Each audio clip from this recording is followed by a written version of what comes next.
Only on WDSU tonight, we explore trauma in the classroom. You know, we are seeing too many children caught in the crossfire lately. One school not only lost one, but two of its students earlier this year, and it all happened less than 2 weeks apart. WDSU's Christina Watkins got an exclusive behind-the-scenes look at a brand new trauma and grief center in New Orleans and its mission for our kids.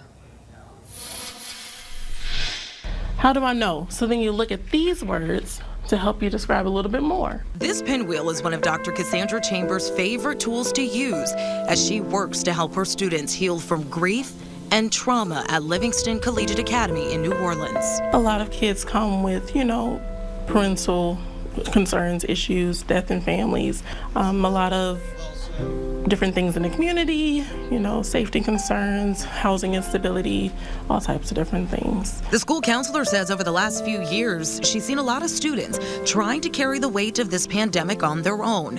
For some, that means dealing with crime, which experts say is on the rise nationwide as a result of this pandemic. Violence has been a very big thing.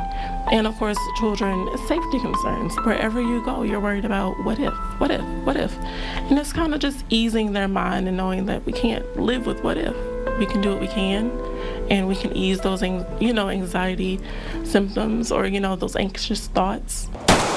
Gun Violence Archive, an independent data collection organization, shows 1,055 children were killed or hurt in shootings nationwide in 2021.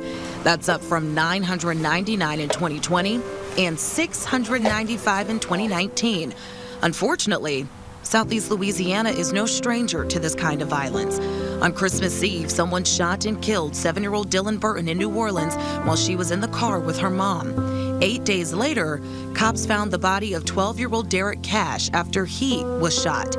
Both crimes, police say, unrelated, though similar, because those students went to the same school in Mid-City. You're overwhelmed. You're scared. Dr. Chambers says many young children carry trauma from tragic experiences like that, and it's important they learn how to cope. Something that not only comes out, it's also inside, and we can deal with it or we don't. Experts say one way to manage this is speaking to a school counselor. There are also plenty of mental health services across Southeast Louisiana, like at Children's Hospital New Orleans. Dr. Julie Kaplow leads the hospital's first ever trauma and grief center. It just opened in October. That bereavement and the sudden death of classmates can have a huge impact on students.